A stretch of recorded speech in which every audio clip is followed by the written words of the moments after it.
Hey everybody, welcome to Kent with Bent. What is this, 128? Is that what this is? 128? 128. Yeah. It's Christmas again? Which, yes, it is kind of Christmas again, in that there are two times that Christmas is celebrated in any given year. The first one is on December 25th in the new calendar, which is what most people go by. But there are a few places in the world where the churches still use the old calendar, in which case this is the fourth day, I think, of Christmas. Okay. So, yeah. So, in order to not leave out the people using the old calendar, like some people in like little remote parts of Greece or just most of Russia, well, most of the Slavic countries actually. Yeah, we're celebrating Christmas right now. Merry Christmas to you guys. If you don't celebrate Christmas, then happy Tuesday. Because it's a Tuesday. So, take that. Happy Tuesday. Merry Christmas. All right, we got a few things to go over right quick. Rachel Gregory, Spud May, and Olivia Williams all joined the channel at Tetrapod or rejoined. Thank you very much. I already see that there were some Tetrapods in the chat. That is much appreciated. Fearmonger, aka Mr. Evolution, says, I take a look at my enormous AIG, which I believe is an AIG is a bag of dicks joke, so we'll take a drink for that. DM, pour out one vegan nog for my homie's wing. For $5 says, Dapper, please. The doctor is tired of regenerating. Just let Christmas be over. It's not up to me, man. It's not up to me. I'll tell you what. You guys convince all of the remaining groups of Christians who use the old calendar to use the new calendar instead. And then Christmas will be over after only 12 days instead of starting back up again, like, after one day off. So, yeah, take that. Yeah. Yeah, see, James Downer knows what's up. The Julian Orthodox calendar is the excuse I'm going with for keeping my Christmas decorations up well into January. See? There you go. Yeah, you just be like, yeah, I'm in solidarity with all those Christian groups that use the old calendar. All right, but that's not why we're here. We're here because I just like this set, and so I used it again. That's the biggest reason. Anyway, we got two new super chats. Brennan, I don't sell literal snake oil herring. Yes, one of my favorite Kent Hovind lines was like, "We don't sell snake oil on the online store, do we?" Hey, calls out to one of his cult followers. Is there any snake oil on the store? No. See, I'm not a snake oil salesman. Yeah, because that's what everyone means. Levin snaps the chalk with nervous trembling fingers and breaking it wrote letters AIGIABOD. We'll take a drink for that. Thank you very much. That was for $5. Esto 1 Marzuli equals 10 Hovins Ryu for $4.99 says, on the fourth day of Christmas, Dapper gave to me 4 heat problems, 3 transitional forms, 2 alien sandstones, and a bag of suspiciously shaped AIGs. Very nice. Take a drink. I like it. Oh, man. If only there were only 4 heat problems. It seems like every time I turn around, there's a new source of heat in the flood. It's like, oh, whoops. Who'd have thought that the amount of heat released by the lithification of all the evident sandstone on Earth would be higher than the amount of heat released by all bolide impacts combined? Like, okay then. Alright, so, as you guys have seen, we do take some drinks for some of these super chats, just like this one, Savage Pharaoh's favorite Clovis Point Cobra for $5 says, AIG is a jumble of jagoffs that are just like a jug of a Jillian Humongous Johnson. Okay, we'll take a drink for that too. So as you can see, if you use membership, milestone chat, or super chat, anything to the effect that Answers in Genesis is a bag of dicks, we will take a drink. Because, well, frankly, they are. And this stems from their historic practice of just copyright claiming anyone using any of their footage. Even their footage that they used in which they showed someone else's footage under fair use. Because I got a copyright claim from AIG once for showing a bit of their footage that was them showing someone else's footage and commenting on it, and then I commented on them. And they're like, yeah, no, you can't do that. I'm like, well, you can't either. So yeah, Hypocrites. That's why we do that. Now, to be fair to them, they have kind of laid off that activity. I don't know if they got called out and thought it didn't look good, or they just switched their policies or what. But I have done a few AIG videos since then without that problem. Still, though, I mean, they're anti-vax, so I don't really care. They're still a bag of dicks. And don't give me that. Oh, they're not anti-vax. They're just no. If you have to say I'm not anti-vax, but chances are you're actually an anti-vaxxer. Exactly. Yeah, basically, it's the same energy as like I'm not racist, but insert most racist thing you ever heard. Yeah, it's kind of like that. And no, I'm not going to go say the most racist thing you've ever heard because I want to keep this video up. Although we have Kent Hovind on, he might say the most racist thing you've ever heard. He does do that from time to time. Anyway, so we'll also take it. So this is a drinking game, right? We have a little drinking game. If you don't want to play along, you don't want to drink alcohol, you can do something else. You can have coffee, tea, water, juice, soda, vape pen. You can do fist bumps with your bro you're watching with. I don't care. It's all good. Don't feel like if you're not playing along with alcohol, you're doing it wrong. This is just for fun. And I'm playing with some hard lemonade, vodka. But you can play with whatever you want, or nothing. You don't even have to participate. But if you do participate and you use an inebriating beverage, please make sure to be safe, know your limits, pace yourself, and if you are under the influence of any kind of mind-altering substance, don't go drive, don't operate heavy machinery, don't text your ex, all the normal stuff. And if you do some of that, and you cause injury or maiming or severe bodily harm or destruction of property or, I don't know, anything else, that's not on me. I accept neither responsibility nor liability. That's on you for not following the warning. It's not on me either. Yeah, it's not on Ben either. Also, fits of Google image searching equals research page for $2 says AIG is a bag of what Klingons apparently have two of. Yeah, okay, so talk about that for a second.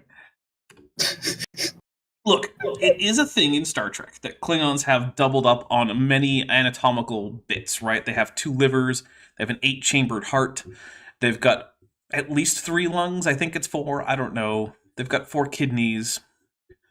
But there is no confirmation that they have 2 of any reproductive structures that you would normally only find 1 of. It's not confirmed. So, it's beta canon at best. So, yeah. Also, April Van Ryn for $2 beaver bucks says AIG really is a bag of dicks in an infinitum. Nice. We'll take a drink. Okay, so as you can see, that's one of the ways we take a drink. There are a few other ways. For instance, if Kent Hovind says something that's just so stupid we kind of have to take a drink, then we take a drink. If Kent Hovind says something that's true and is not just a quotation that he's getting from someone else, it actually comes out of his brain and it's true, we take a drink for that. We usually get pretty generous with that because, I mean, it's Kent Hovind, right? If we're not generous with that, then we would never actually drink for it. We'll also take a drink for if Kent Hovind tells a joke that doesn't land or tells a story that didn't happen. So, for instance, if he's trying to convince us that one time he was at a museum and his daughter converted the museum docent to Christianity and had him abandon old Earth and evolution and whatnot because she asks some relatively simple and easy to answer questions about geological dating, yeah, we take a drink for that because I'm pretty sure that didn't happen. Yeah, pretty sure. We'll also take a drink if we can successfully predict what Kent Hovind is going to say for his next argument, unless it's very, very obvious. There has to be some question about it.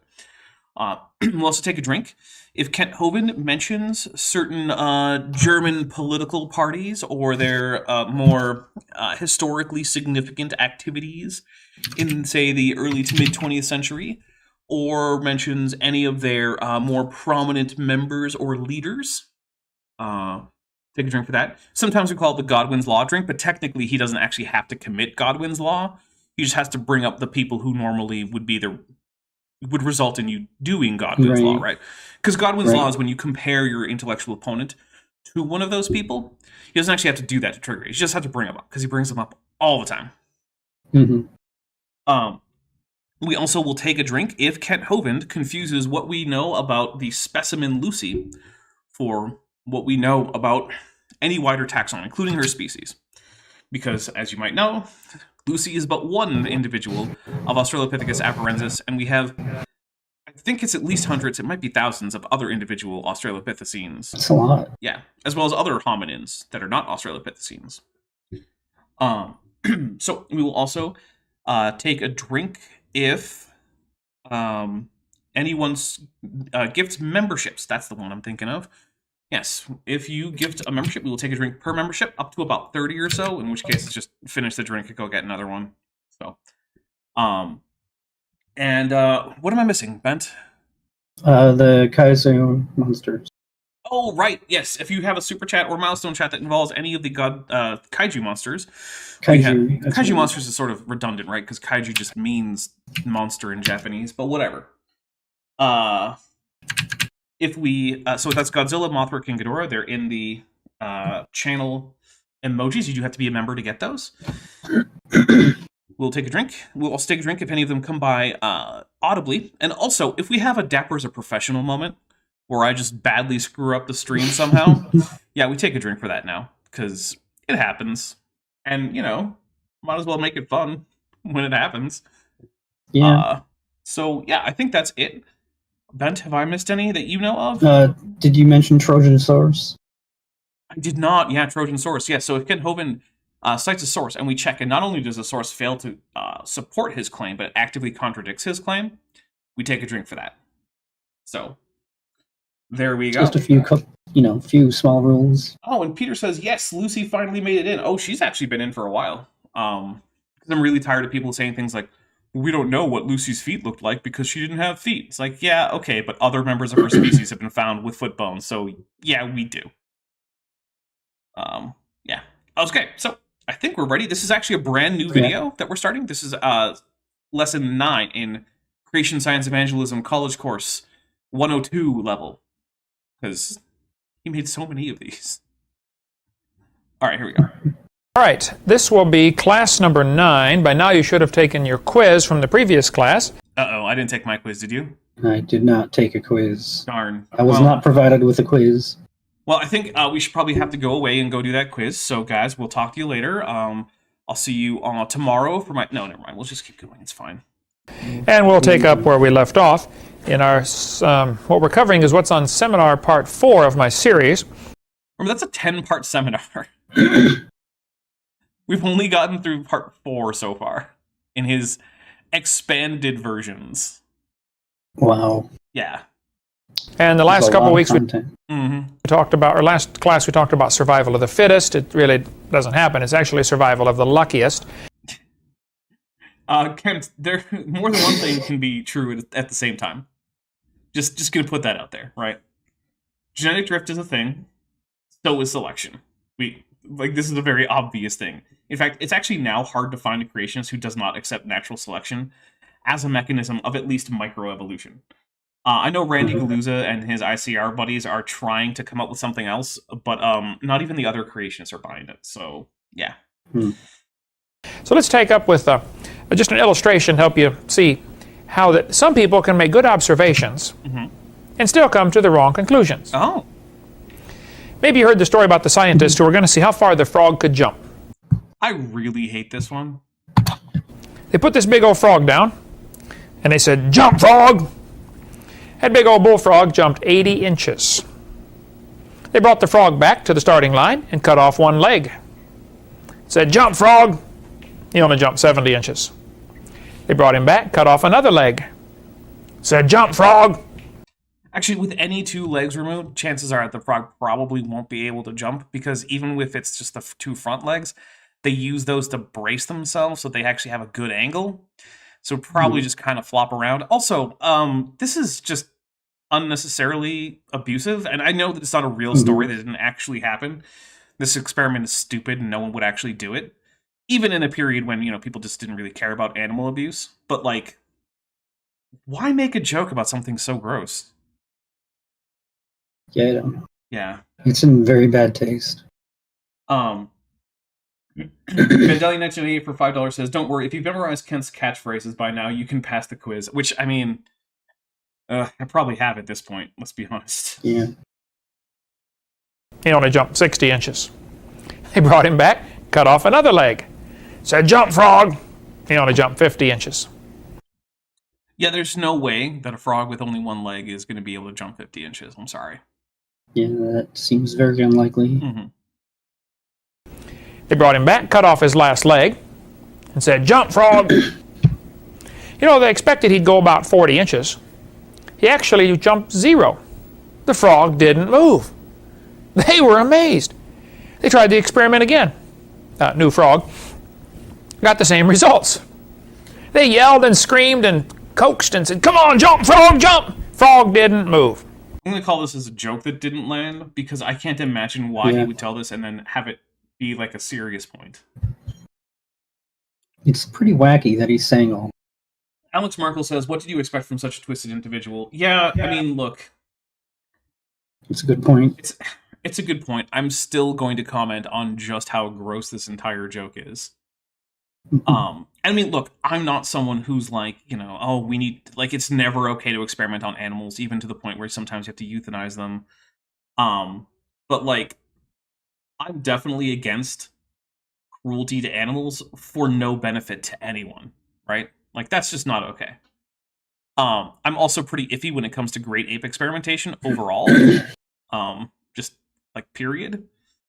And I'm less iffy, but still kind of about just, like, hominoid experiments. So, like, monkeys, all monkeys. It's kind of, like, when I heard the stories about what the Neuralink monkeys were going through in Musk's Neuralink lab, and how one of them, like, died of seizures and spent its last few days being unable to do anything other than have seizures and hold its cage mate's hand for comfort as it lay dying as a result of the brain damage that they'd done to it. I was like, That's awful. it's not okay. Oh, we're definitely not getting monetized, by the way, so feel free to send us many super chats and gifted subs as you want, because this has already taken a dark twist, so, geez. Thanks, Kent. Yeah, definitely what I wanted to think about on my Tuesday afternoon while I'm trying to hang out with chat and have a few drinks is needless cruelty to animals because of a stupid joke Kent is telling. So these brilliant scientists looked at their graph and they were just confused. How could this happen? So they concluded the frog jumped less as the legs were removed. Now that's a good observation. That's true. Then they said, see, what we proved is that a frog with no legs goes deaf. No, bad. I mean, I'm going to take another drink for this is just a joke that didn't land, because he's the only one laughing. Yeah. Which should tell him something, but look, Kent has no self-awareness. No, he doesn't. But here's the thing, right? No one's going to think that the reason a frog jumped is because you told it to. Frogs jump. It's kind of what they do. It's like when I tell the dog, like, okay, dog, don't do anything. And then the dog just kind of sits there and looks at me. It's like, yeah, that's what dogs do. You know? Like, earlier I told the dog to go get me an alpaca steak. She didn't. So, okay, don't go get an alpaca steak. And she just stands there. It's like, yeah, okay, good job. You didn't do it. Congrats. Whatever. Conclusion. Okay. Good observation, bad conclusion. And Man, Ken, it's almost like this is an actual thing that happens in science where you make an observation, you come to the wrong conclusion, but then it's also almost like people could test this, right? Like, maybe if this were a real experiment, and let's just say we're doing an experiment on frog jumping that doesn't involve needlessly maiming frogs, you could do something like hook up some monitors to its brain to see if it actually registers the speech as anything important at all. You could try using a different language and see if, does your frog actually understand English? That seems like a bit of a coincidence. That's weird. You could do things like do an experiment where there's other stimuli getting it to jump. Because maybe it actually is trying to jump as a result of auditory stimuli. It just, can't actually understand. But it just knows there's a big loud noise and it doesn't like that. So it tries to leap away. Because, the general response to threats that frogs have is jump away. I mean, Mhm. there's a reason they have such ridiculously robust legs. So, yeah. The thing is, I'm actually not even against severing frog legs overall. Like, I've eaten frog legs. They're pretty good. They are good. But there's a purpose there. You're not just needlessly maiming a live frog. You know? Yeah. Many people are guilty of this. They make good observations and come to the wrong conclusion. And then they submit these conclusions and experiments to peer-reviewed journals, and if they actually have done a good enough experiment and get published, then other people who think maybe they've come to the wrong conclusion will do their own experiments to show that they came to the wrong conclusion. It's almost like that's the whole self-correcting replicability kind of aspect of science. It's pretty important to science that Kent likes to just skip over. I don't think For he instance- understands it. No, That's why he skips over it. For Kent, science is just a collection of bits of trivia that he knows. Right. Right? And then Trivial there's facts. Yep. So, like, for Kent, like, a bit of science is how to get a rubber band to shoot really far by giving it a good, like, rotation as opposed to, like, springing back and forth, which loses some of the energy as it flies through the air. Okay. Or knowing a good way to fold a piece of paper into an airplane, or, well, glider, that'll glide really far, right? That's science for Kent. Or knowing how to use a vortex of air to keep a ball suspended in the air via a hose that shoots out air. Yeah, that's science for Kent. Kent has no idea how actual experiments, actual peer review, he doesn't have any idea how that works, right? Kent has never gone through the rigor of trying to get a piece of science published. And in part, that's because, I mean, his degree is fake. We read that dissertation. There's no way Kent's got a real degree with that thing. That was a disaster. I mean, for one thing, it's not a novel contribution to scholarship, so it's already disqualifying from that standpoint, but it's also just rambling, incoherent nonsense that isn't even finished. So, yeah, Kent has no idea what he's talking about when he talks about how science works. They did their experiment with the fruit flies. They got these poor flies, and they nuked them and microwaved them and x-rayed them and radiated them and everything else. And they got... DM, pour out one vegan nog for my homies wing for $2 says, everyone knows science equals dogmatic, non-self-correcting turtle. Yeah, obviously. Yeah, that's how science works. Mutated babies, of course. Some of the flies were born with curled wings. They fly around. Actually, they don't fly. Couldn't go anywhere. They got flies with no wings. What do you call that? A crawl? No, you call it a fly. There are numerous flies that don't have wings out in the wild, Kent. One of my favorite groups are bat flies, which are in fact dipterans, like houseflies, that parasitize bats. And they look like weird, freaky spiders. They barely have a head. They don't have wings. And because bats are spectacularly bad at getting them off of their bodies, they're sometimes like the size of the entire bat's torso, just hanging on to the bat, sucking his blood every once in a while. It's really weird and creepy. But, yeah, that's a thing. If you want some nightmares, feel free to look up bat flies. They can't fly. So they raised all these flies in the laboratory and got all sorts of mutated flies, but they still got a fly. Oh, they still got a fly. I thought he meant they still got a fly. I was like, what does that mean? Got it. Okay. Nope, I understand now. Sorry, Kent. That was just me misparsing those words. And here, just recently in the newspaper, they said, Darwin is as fit as ever. Here we see evolution in action. Right here, 2 flies. This is the proof for evolution. I mean, was there a adapting at breathtaking speed? Okay.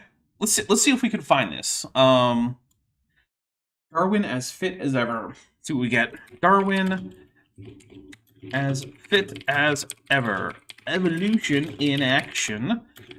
Let's just search Tim Appenzeller. No. Just no. Well, that's handy. Yeah, no, I can't. That doesn't come up. That's too bad. We might have had a Trojan source there. But look, so this is not a. This is from what I can tell, this is not a story about a fruit fly experiment in a lab, because they're talking about adaptation, which is usually not something you see a whole lot of in lab settings. It means you see a bit, but like unless there's a specific adaptation experiment, just general experiments in genetics with fruit flies usually don't result in a whole lot of adaptation, because it's not really what you're looking for, so you're not designing the experiment that way. But even if it is in a lab setting, if the larger wings are producing flies with higher fitness in the environment they find themselves in, and that is the result of a change in the allele frequencies in that population of flies, then it is evolution. Yes. Because the thing is, Kent doesn't know what evolution is. He doesn't think got no idea. He doesn't think it counts as evolution until you get dramatic macroevolutionary change. But that's not what evolution is at a minimum. At a minimum, evolution is a change in allele frequencies in a given population over time. For $2, Goop23 says, bat flies. Yeah, sure hope it does. Yeah, well, there's that too. Okay. One fly has wings that are a little bit bigger than the other fly. Yep.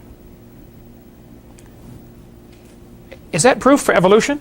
I mean, it's literally evolution happening, so I don't like the word proof, but yeah, it's pretty conclusive evidence that evolution happens. Now, is it on its own proof of universal common ancestry? No. But those aren't the same question, Kent.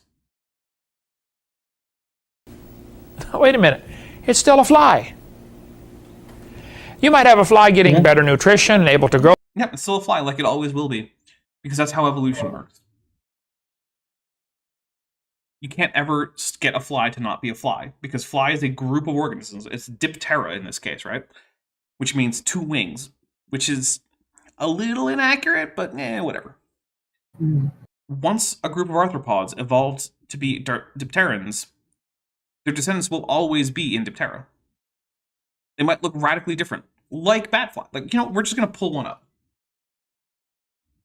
Okay. If I can type correctly. You can do it. I know, right? All right. Yeah, this is... What we got here? Yeah, that's not bad. All right, so we're going to open this image in a new tab. All right. We'll zoom in, and I'm going to switch over to that image. Give me a second. Sorry about this. Okay. This is a bat fly. You can see my mouse here. This little thing right here, that's the entirety of its head. There are no wings. It looks more like a spider than it does like a fly. The abdomen is almost the same thickness as the rest of the thorax. It's got these big spread out legs that are huge and beefy for clinging on to the bat fur, which is what you're seeing this on, right? And this is the bat's pink skin right here. This is the bat's fur. This is a bat fly parasitizing this bat. But it's still a fly. Okay, that's true. Technically, that's true. This is still a fly. You know what, though? Pretty sure that required a whole heck of a lot of evolution. So, yeah, I don't know if you can see it, Bent, but, Yeah, I can see it. yeah. Does that look like a fly? No. And yet it is.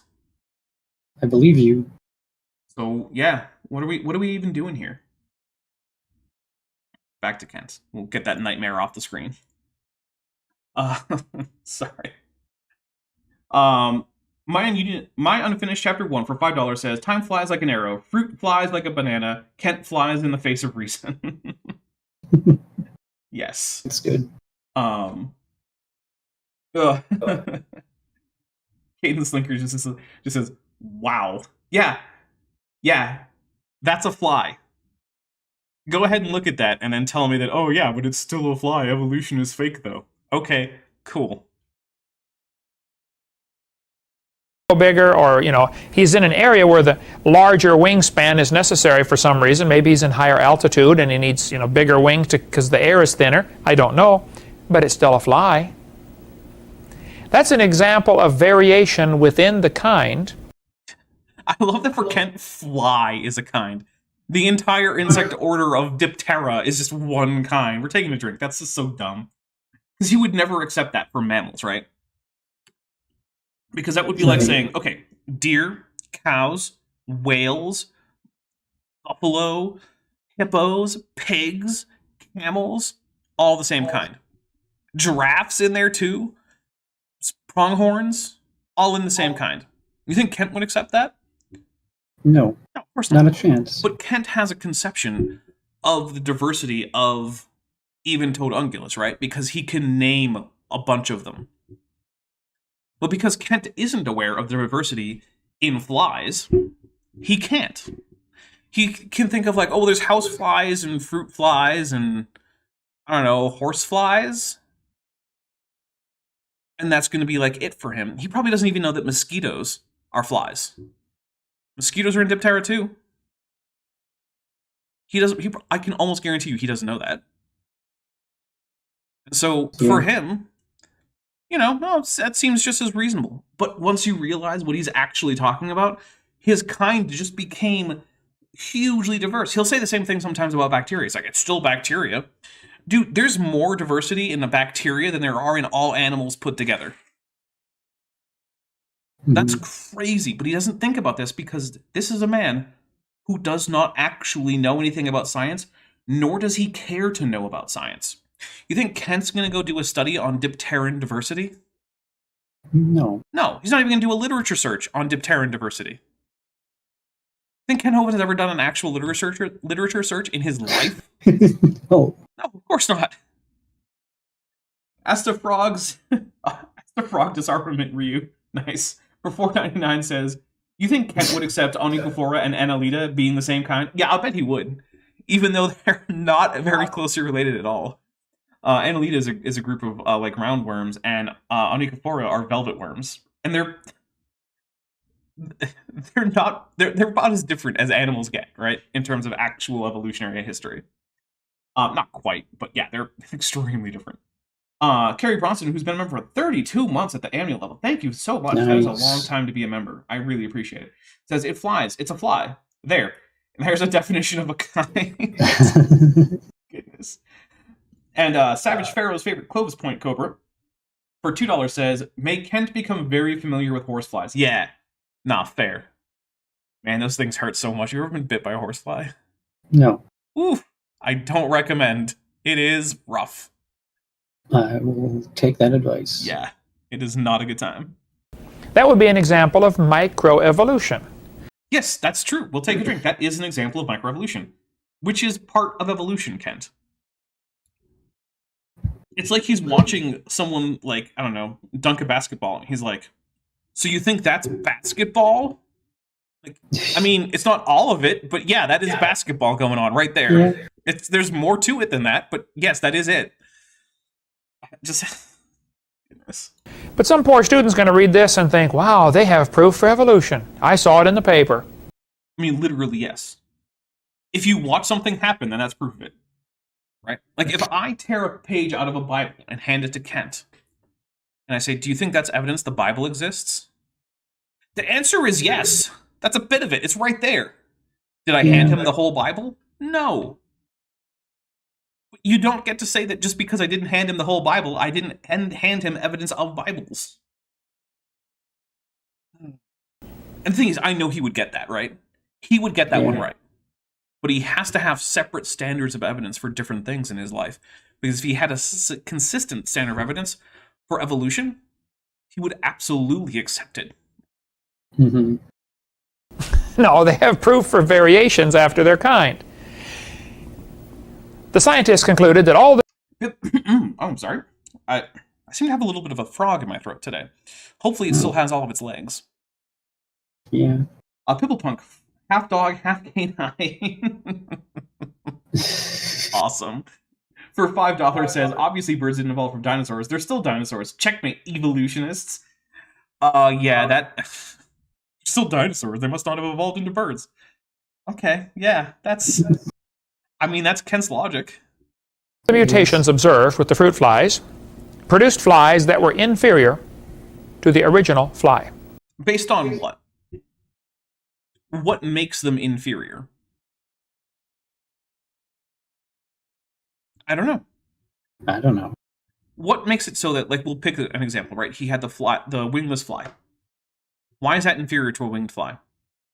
There are environments where having wings is a disadvantage. For instance, if you find yourself in a very windy place where taking to the air just kind of means you get blown out, like say to sea, or as a fly, you can't really survive, having no wings makes you superior in that case. It makes you more fit.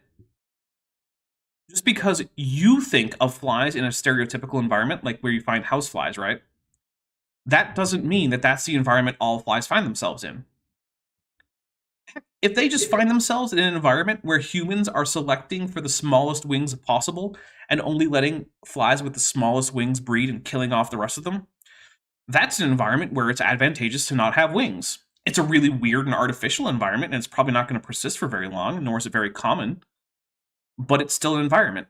And all that evolution cares about is the environment. And I mean, it doesn't care about anything, right? I'm using personification for ease of discussion. Right. Just to put that out there in case Randy Galooza decides to watch. Yeah, all evolution cares about, in scare quotes, is the current environment and the current genetic variation in a population. That's it. $10 for Apocalypse from Apocalypse here. He said, or well, they say, I have been bitten by a horsefly, which is the same kind as a horse. Wait, I've never been bitten by a horse, but I imagine it probably feels at least a little bit similar. Yeah. Horseflies really hurt, man. It is not fun. I've managed to avoid that my whole life. I remember the first time it ever happened to me. It's only happened like once, like maybe 2 or 3 times. I remember the first time it happened, I was in a pool, and I just screamed and dove underwater, and I had no idea what the heck was going on. It was, yeah, it was very, very intense. That's a good observation. And then they said, you know, this proves that flies have evolved as far as they can go. What? I don't even know what that means. Who said that? I don't think anyone said that. That's a story that didn't happen. We're taking a drink for things that didn't happen. That sounds like the kind of conclusion Kent would come to because he's an idiot. No, that's a bad conclusion. Yeah, because there's no such thing as far as you can go in the flyness. Flies adapt to new environments. If flies find themselves in a new environment and it's changing slowly enough that they can adapt, they will evolve into something that's still a fly, but has a different morphology. Yep. Jump, frog, jump. Yes, all the mutants you got were inferior to the original grandpa fly. Maybe that proves that God made the flies right to begin with. But what's right? Like, remember the bat fly? That's a very different kind of right than the kind of right fly that you find in your house, right? As a house fly. Unless you've got pet bats, I guess. Do people have pet bats? Is that a thing? I don't have pet bats. I don't know about other people. Either. If you have pet... Okay, here we go. We'll do a poll. We'll do a poll. We're going to start a poll. Nice. Do you or does anyone you know have a pet bat? There we go. Find out if anyone has pet bats out there. I don't know. It doesn't prove they've evolved as far as they can go. They were already... That's true, it doesn't. ...fine before you started messing with them. That just means they were well adapted to their current environment. That doesn't tell you anything about evolution, right? The fact that some creatures are well adapted to their current environment is a prediction of evolution. Pointing out that while well adapted to their environment, you do not see much morphological change over time in a population is not a rebuttal of evolution, because that's what evolution says should happen. That's what it proves. Then they did the thing with the peppered moth. Now this was hilarious. They counted the moths on the trees. So the story goes. Well, you're already getting it wrong. I'm taking a drink. The moths were collected by being caught. People didn't just go around to a tree and survey the moths there. Because, for one thing, how are you going to do that? How are you going to keep track of which moths you already counted? Like, how would that even work? No, you go out at night with a little butterfly net, because here's something you might not know. Butterflies are just daytime moths. So, yeah. Anyway, you go out with a butterfly net, you catch as many moths as you can, you count them up, you run some statistical analyses on these, you can be pretty reasonably assured that you have a pretty decently representative sample, and there you go. You run statistics on this. This is not that complicated. So no, they didn't just go around to trees counting moths. It must have been a government project, go around counting the moths on the trees. It actually wasn't, but okay, Kent, we know that you hate everything the government does, which is why you didn't pay them your taxes, which is why you spent nearly a decade in prison. Oof. They discovered it was 95% light-colored moths and 5% black. Now these are two colors of... I actually don't remember what the actual ratios were, but I'm not going to contest it. The exact same species of moth. Mm-hmm. Biston betulia, whatever it is. Biston betularia. I didn't take Latin. It was right on screen.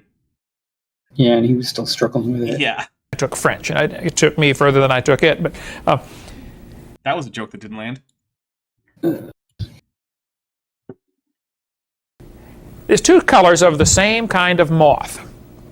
Most of them were light-colored because the trees were light-colored, and they blended in. The birds are more likely to see a dark moth on a light tree, so they would be easier to find to eat. That's how the story goes. I mean, then, yeah, when they began burning coal in the factories in England back in the Industrial Revolution, they got all this coal coming out, turning the trees black around the factories. Mm-hmm. So they counted the moths again around the factories and found out it was 95% black moths and 5% light. Again, I don't remember the exact ratio. And they said, see, evolution. Yeah. The white moth evolved into a black moth. Well, no, the allele frequencies that were affecting melanism changed in the population over the course of several years. And, you know, moths don't have super long generation times anyway. So, yeah, that's evolution.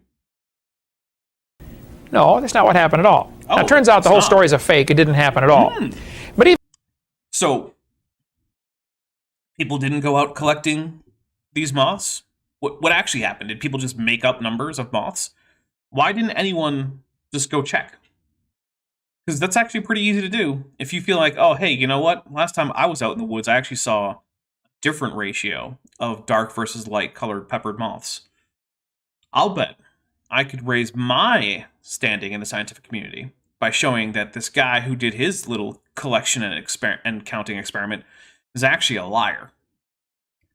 Because, I mean, it does boost your standing in academia when you can take something that people think is, you know, a good conclusion and overturn it. Mm-hmm. If you can do that, that is a quick way to get your standing up in academia. So, yeah. if it were true, Okay. the ratio of the population shifted. So it's evolution. Melanistic. You showed us that on screen. That's what happened. I'm just taking a drink. He's so confused. I don't get it. He's like describing evolution so well and he has no idea. Oh, hey, we're buffering. That's fun.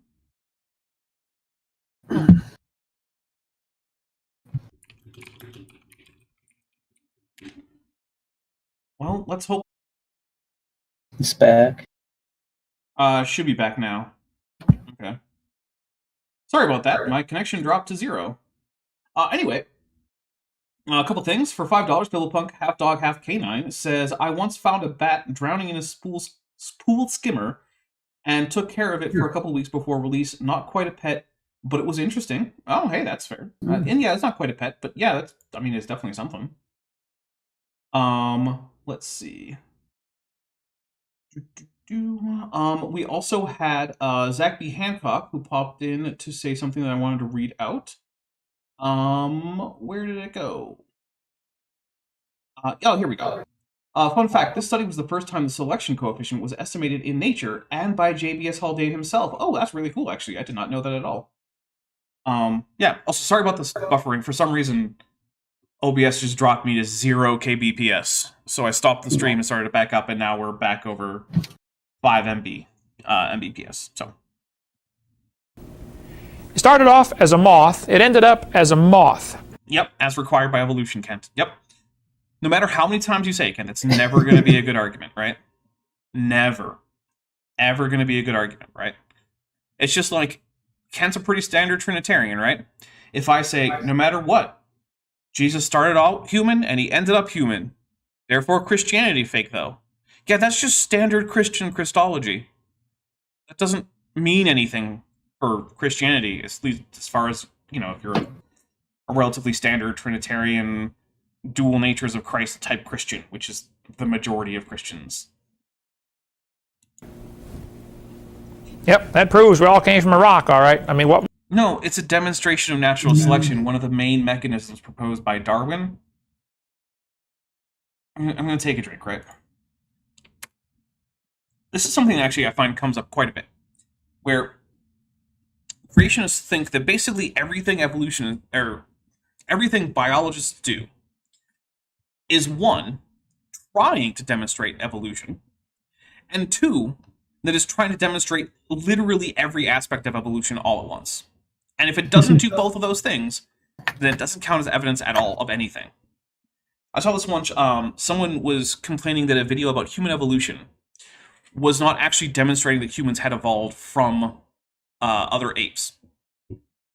And I said, well, it's not trying to. Their audience isn't creationists, right? They have as much reason to prove evolution as a whole, or even common ancestry between humans and other apes, as NASA has to prove to the flat earthers that the earth is round. They don't care about the creationists. They're going with the standard assumption that everyone makes coming into these videos, or well, most people make coming into these videos, that evolution is true, and we're not going to go back to square one and try to prove that to you.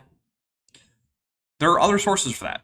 This is just a story about these particular hominins and what they can tell us about human evolution. Similarly, the peppered moth observations, I don't really want to call them experiments, but whatever, they weren't there to try to prove universal common ancestry. It was demonstrating, an instance of natural selection. We got a few things. Savage Pharaoh's favorite Clovis Point Cobra for $5 says, Kent started as an idiot and he ended up as a convicted idiot. True. Also, Matthew just joined the channel at the tetrapod level. Thank you very much. Oh, rejoined the channel. Because I see that Matthew has the Ceratosaurus skull, which means that Matthew has not Matthew, that was the... Why am I saying Matthew? I don't know. JT, well, I have no idea where that came from. I think my brain just had a mini explosion somewhere. That's not good. No. All right, guys. Start gifting some memberships so I can go see the doctor, because I live in America. Don't. That would take like 5,000 gifted memberships. No, JT has been a member for a while. I have no idea where Matthew came from. Maybe I was reading the Gospel of Matthew and I forgot about it. Right now? Yeah, just now. Maybe. More evidence could you possibly need? I don't see how. They don't see how dumb that is. Turns out... Goop23 for $2 says, I read Job and it didn't mention Jesus. Bible wrong? Yeah, I mean, that's another good example, right? Like, Job doesn't seem to mention Jesus at all. Does that just disprove Christianity? Or maybe that's not what the book's about. And it was also written before Jesus. So, Anyway. After 40 years of watching the trees, 2 moths were found on the tree trunks. I have never been able to find a source for this claim. I've looked up similar claims like this. It always varies about how many moths they find on the tree trunks. And one of the things that is true is that while the moths were generally posed on the tree trunks, the moths themselves tended to rest in branches, especially where 2 branches split off from each other.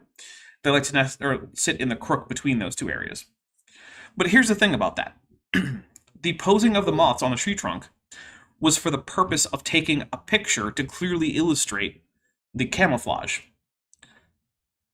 And, and JT just gets to the Dapper Dinosaur membership. Thank you very much. We'll take a drink for that. Thank you. We'll see who it went to as well. Oh, it went to fits of Google image searching equals research range. Nice.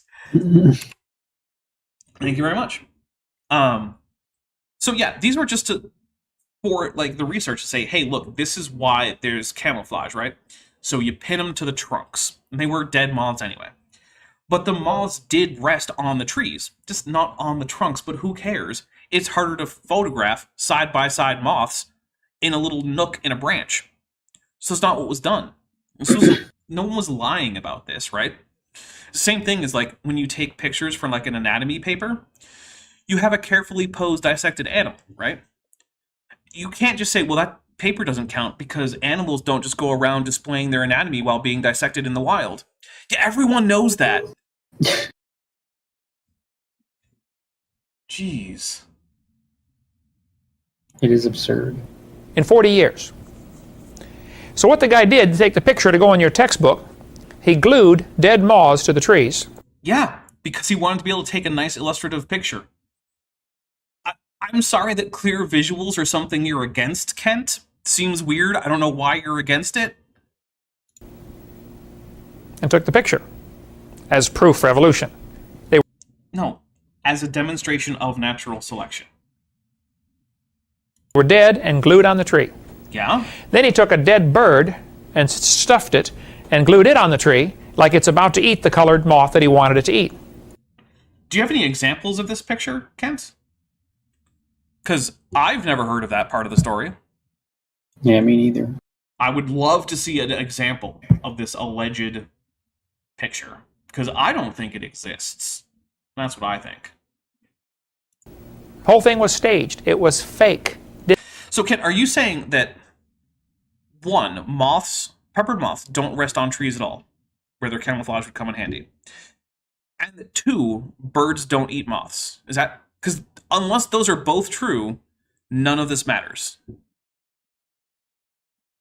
Is that the claim that Kent is making? Because it's a pretty dumb claim, because it's pretty trivial to show that both of those things are false. The moths do rest on trees, not generally on the trunks, but they do rest there. And birds eat moths. Like, is anyone at all trying to contest this? Also, let's end this poll. Let's see what we got here. Let's see. So, do you or does anyone you know have a pet bat? No, 63%. Turtle, 31%. Yes, it's 5% with 90 votes. I am curious as to who those people are that have bats. That is an interesting thing. It can't be easy to care for a bat. Like, how do you exercise your pet bat? You just let her fly around the house? I guess you have to build an enclosure. Anyway, Carrie Bronson for $5 says, seeing his slides, yes, Kent is opposed to clear visuals. Yeah, okay. Yeah. Fair point. I had not considered that, yeah. Didn't happen. But even if it would have happened, what would they have proven? Well, let's see. They would have demonstrated natural selection. A major aspect of the theory of evolution, Kent. The moth population ratio shifted from mostly white to mostly black. Okay? That would have been true. I mean, it literally was true. Like, it was measured to be true. And no one has found any good reason to contest that measurement. Moth population was able to adapt to the new environment. Hence the natural selection part. Okay, that would have been a good observation also. This helps prove we all came from a rock. Oh, no. No one thinks we came from a rock, Kent. I'm taking a drink for it being incredibly stupid, and also a joke that didn't land, but it's only one drink.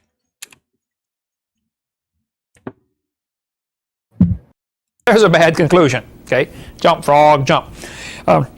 What you would have concluded is that God made the moth with the ability to produce a variety of babies. Hence, the mutation leading to melanism is well documented, happening de novo in many groups of animals, right? It's just an overproduction of melanin. That's it. There's no known human examples of melanism, other than just, natural variation in skin color, because there are some very, very high melanin people. Also, Vandali1998 for $5 says, can't believe he couldn't find polite moths that would sit still for pictures, especially in the old days where cameras took forever to take a pic. Yeah, it's a good point. Yeah, like, how could he actually photograph moths otherwise? Asta Frog Disarmament Ryu for $4.99 says, Dapper, my dad had, past tense, quote, pet bats because his neighborhood used them for pest control. They eat a huge amount of bugs. So does that mean that he had, like, a bat house outside? Because, like, I know people who've done that. I think at one point my parents might have done that. Oh, I'm not sure. I know they were very enthusiastic about the bats that did live around their previous house. I imagine they're still enthusiastic about the bats that live near their house now. Although instead of getting pictures of bats, I got a picture of a black bear that wandered through their backyard. Mm. Yeah. I just get a random like Facebook message from my dad. And I open it up, I'm like, well, that's a black bear. He's like, yeah, it's in our yard. I'm like, oh, okay. Golly. Are the kids inside? Because he lives with a couple of his grandkids and their parents. He's like, no, they're off at school. I'm like, okay, well, that's good. Because, yeah, I remember one of them once running towards an alligator in South Carolina with apparently no recognition of the fact that that was a bad idea. It was a big alligator, too. This thing was like at least 9 feet long. Jeez. Yeah, it was a big old alligator. And he was just like running down the path, and there's this alligator high walking across the path. And fortunately, like, I was there to like put my hand right on his shoulder, and his dad was there to grab his arm, and we're like, nope, don't do that. Yeah, that kid almost became Gator Chow. Oh man. Some dark, some light, so some of them are going to survive no matter what happens to the background. I mean, yeah, that's true, I guess. We'll take a drink. I'm not sure what the point is. Daniel Gable says bats can form attachments to people. Yeah, I believe that. I mean, bats aren't dumb. For mammals, obviously. They're no crows. That's proof for creation. No, Kent. How? Oh my goodness. It's not... Yeah, I don't even know how it could be. Creation can accommodate this information, but creation can accommodate almost anything because it involves an omnipotent guy. And omnipotent guys can be blamed for, or credited, depending on your point of view, for literally anything you can think of. Yeah. Take a drink. Yes. Then they tell the students to get a large sheet of black paper, 1 meter square. Who's this they? Is this one textbook that suggests an activity? I certainly never did this, but okay. I like to kick this dog every time I walk by. Yeah, you would, Ken. Yeah, my goodness. I know it's just a saying that he's using, but geez, man. There are some sayings that you could remove from your vocabulary. Just putting that out there. Also, 1 square meter. What? Oh, whatever. We'll see what they're All the new textbooks that I'm aware of are metric. Metric's better. For science, at least. I still like to cook at Imperial. I don't want to measure out like 34 grams or something. Just give me like a cup of whatever. I understand the metric system very thoroughly. I taught physics. I'll take a metric quiz.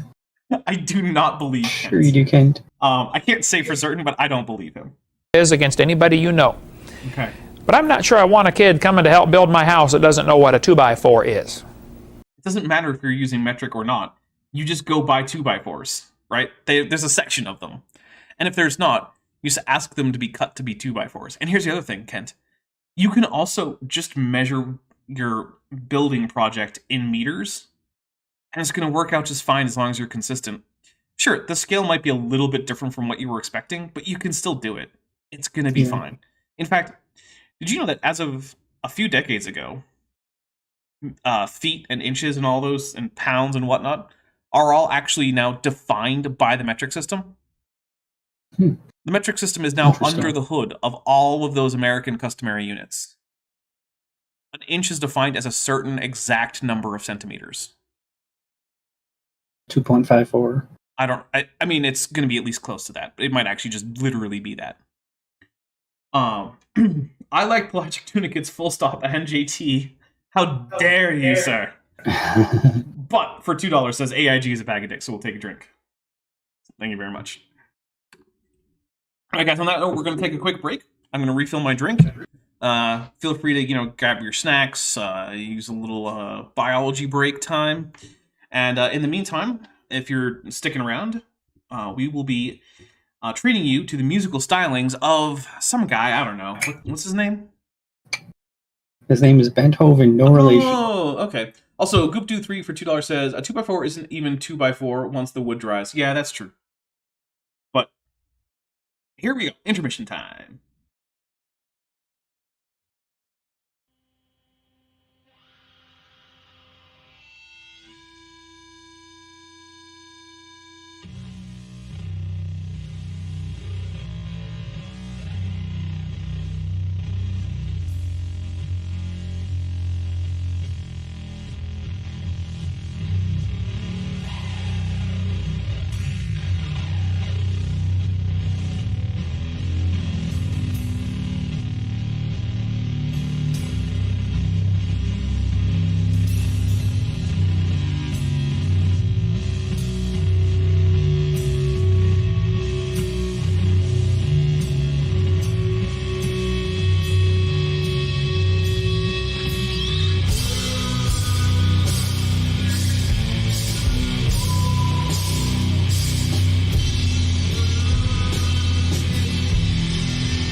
Okay, we are back, and I'm pretty sure I even unmuted myself and Bent. Yay! Hooray! So, first of all, thank you for sticking with me, which looks like nearly everyone did.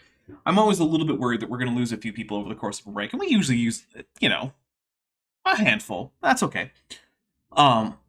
So, before we get back into this, as is customary, I want to remind everyone that this channel is almost entirely funded directly through the support of viewers, whether it be through Patreon, super chats, gifted memberships, all those things.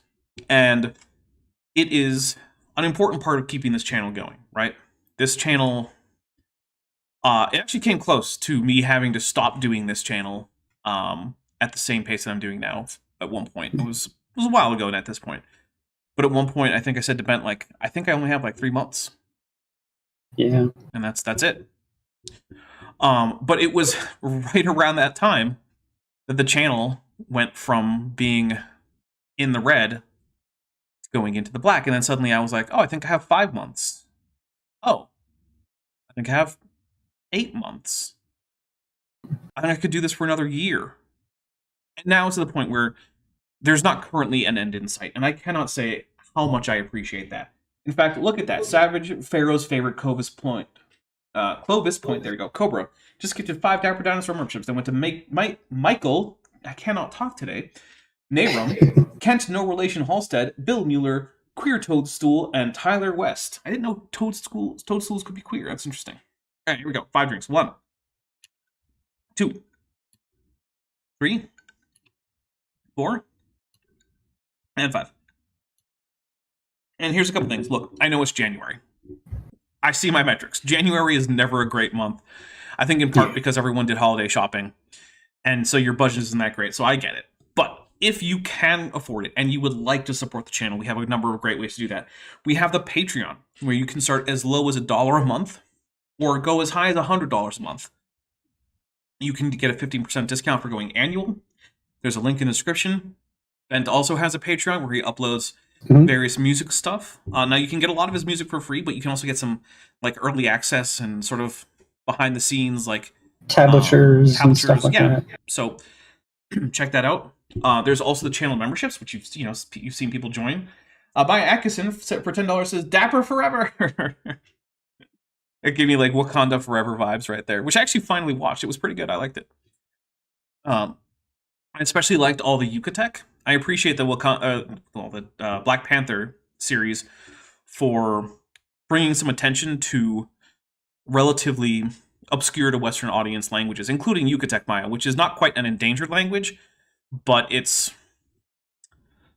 no longer the major language that it used to be. We'll say that. And I seem to have not closed a... There we go. There's Godzilla. We'll take a drink for Godzilla.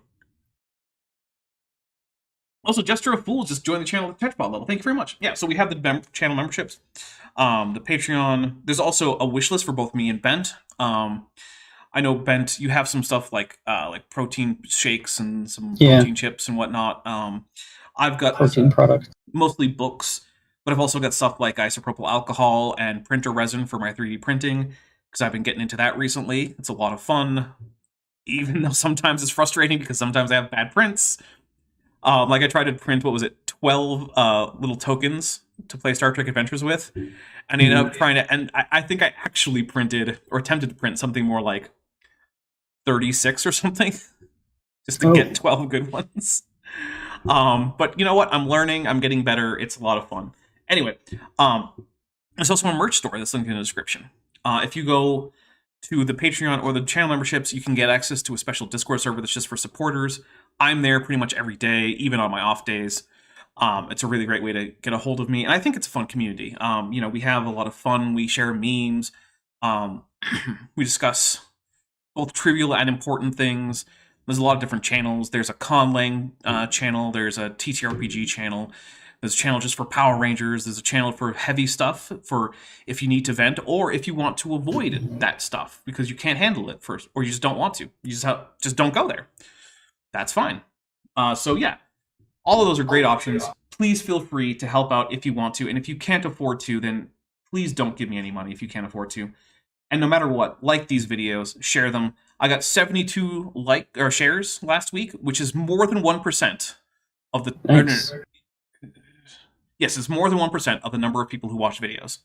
So we broke the 1% mark. So good job, everybody. Eris Rose just gifted 5 dinosaur memberships. They went to Not a Summer Child, Helen R, Gray Wolf Coder, not Gary. What is wrong with me today? Don't worry about it. Ottinger and Twitch. Hey, look, the YouTube or the channel or website, the website Twitch just is now a member. Nice. I'm gonna get all that That's Twitch awesome. money now. Okay, here we go. 5 drinks. 1, 2, 3, 4, and 5. All right, here we go. Okay, so if you're a patriot, make your paper 39.37 inches instead. And then it says get 200 white circles and 200 black circles and cut them out. That is a lot of circles. Mm-hmm. I know teachers. This is a big project. I would not voice this on a teacher. I mean, to be fair, a lot of teachers love doing cool little like craft projects with their students. My sister was a teacher for a while. Now she's a principal. But yeah, it is the kind of thing she would probably have done. Out and throw them on the paper. And then they say, okay, boys and girls, we're going to see how many you can pick up in 1 minute. Go. Well, of course, you're going to pick up the white circles off the black paper. You don't need to be a genius to figure this out. Exactly, Kent. Just like you don't need to be a genius to figure out why this is an example of natural selection. He's so oblivious. Oh my goodness. His self-awareness level is just nowhere. It doesn't exist. It's... My goodness. And they're going to say, see, this proves evolution. No, Kent. It's a demonstration of natural selection in action in the classroom. Also, Renee just joined the channel at the amnio level. Thank you very much. That is very generous. Please, everybody, make sure you send some tetrapods. And if you want to send tunicates, there is a nice sessile tunicate emoji that you can use in lieu of the disgusting, horrible, unacceptable pelagic tunicate, which I also made as an emoji for some unfathomable reason. No, teacher, this proves we got extra money to waste in our school district. Okay, I'm going to take a drink because that was incredibly stupid and also actually a little insulting. And I'm going to say that because I have a number of family members in the public education system as employees of that. Yeah. I guarantee you that virtually no teachers are going to be able to do this using school funds. Things like this are the kind of thing that teachers pay for out of pocket. And you know what? They pay for a lot out of pocket. They don't generally get a budget for classroom supplies. That's why, one, a lot of people have kids who have classroom supply lists. So when it's time for back to school shopping, the teacher requests, hey, could you have little Billy come to school for the first day in class with, like, a ream of paper or some markers and things like that? And then they go and pick up the slack from their own pocket. You know why? Because teachers are generally pretty dedicated to teaching the kids. And they're willing to cut into their own pay, which is not that high, by the way. I mean, it's not exactly poverty level, but it's not that high. I know. I grew up for a lot of the time when I was with my adopted human family, you know, on the salary of one teacher and one secretary at a public school. We weren't exactly swimming in money. We couldn't have afforded the house we had it not been for the fact that my grandmother owned it and sold it for basically nothing on the condition that she be allowed to live there. Yeah. So, like, yeah, this is not the kind of thing that public funds go towards. Even though it's called out in the textbook, and you would think that maybe because it's like an official school activity, maybe the school should pay for it. They won't. They're too busy doing things like cutting music class. Eris Rose, who's been a member for 2 months, says, I just got to say, I love being in this community. Well, thank you very much, Eris Rose. I'm very happy that you're here. I have a lot of fun with this group. I would say, I say it a lot, but I think I have one of the best audiences out there. You really do. Yeah. My chat is hilarious. They're generally just stand-up people. They're supportive of each other. You guys smart. are really smart. Yeah, I have a very intelligent audience. It is kind of astounding, actually. So yeah, I love my audience so much. Actually, I even mention it sometimes, like when I'm not live. Like I'll mention something that happened in chat or something that someone said on the Discord or something, and I'll say, "Yeah, I love my audience. They're so great." Mm-hmm. So, all right, here we go. We just cut up a whole bunch of good paper and threw it on the floor. Now we got to pay the janitor to pick up the ones we couldn't find. Again, no, you're going to pick it up yourself, or you're going to have the kids do it. The janitors generally don't do a whole lot in the particular classrooms besides like mopping and whatnot, right? Cleaning up random debris from classroom examples is going to be the teacher's job. Because, hey, I don't know if you know this, but your teacher is there a lot longer, or your kids' teachers, because most of my audience is adults. Mm-hmm. Your kids' teachers are at the school way longer than the students are. They get there before the students, they stay after the students, and many of the days that the students are out, the teachers aren't. They're doing administrative stuff. They're grading. They're doing classroom prep. They're doing meetings with administrators. They're doing, school staff-wide meetings to talk about new policies and things like that. So, yeah. Also, fade to gray, boiled teriyaki. Oh, I love that reference to the teriyaki-flavored arc. Oh my goodness, one of the best hoaxes in creationism. Just gifted 5 Dapper Dinosaur memberships. They went to Uomovero, E.G., nope, not Al Trucker, Shazami Whammy, Bloodhatter, and Donna Lang. Thank you very much. Let's take some drinks here. 1, 2, 3, 4, and 5. Here we go. That's not proof for evolution. Yeah, Kent. First, science doesn't use proof, and second, it's just a demonstration of natural selection. Jeez. Again, not everybody... Yeah, no, he doesn't. Virtually nothing in science is done to prove the entirety of a theory in one go. Because theories are made up of multiple parts, each of which can be demonstrated in its own experiment. It's proof the creator was pretty smart. You're going to have to demonstrate that the creator had something to do with this, and that he even exists in the first place, in a scientific level, right? Like, look... I don't care if you think you have a great philosophical argument for, like, the existence of a creator. I'm not here to argue with you about it. But can you support it empirically? That's a different question, because empiricism is not all there is to philosophy. In fact, most of philosophy doesn't care much about empiricism. For one thing, empiricism is actually kind of hard to justify philosophically. That's how it is. Doesn't matter. If it's about science, it's about empirical evidence. And you don't have it, Kent. He put this ability in these moths to produce a variety of colors of babies, so some will always survive. I feel like I have something for this. Oh yeah, it's citation needed. The peppered moth is actually excellent proof of design. You would have to demonstrate that it was designed and that there was someone to design it. You've done neither of those things. Instead, you've given an example of natural selection, an aspect of evolution. Granted, like I said, it's not all of evolution, just like one dunking of a basketball isn't all of the game of basketball. But pretending it's not basketball is kind of dumb, because it obviously is. See, God wants to make sure some survive no matter what happens. Which is why so many of the things you call kinds went extinct almost immediately after Noah's flood. Yeah, that checks out. Oh my goodness. The thing I love the most is that when you're a literalist, or, well, pretend literalist in the way Kent tries to be, it makes God like the world's biggest moron. Yeah. Like, geez, God, that's really a dumb move. Or you could preserve your idea of the intelligence of God and just, not accept the flood as a literal event, because it's very stupid. Eddie McCoy just gets 1 Dapper Dinosaur membership. It went to Steve Weber. Thank you very much. Let's take a drink. Here we go. And yet they give the kids the idea that this is evidence for evolution. Actually, It is. it's called planning ahead.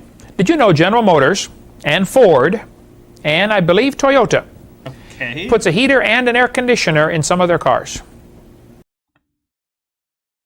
Just those brands. That's it.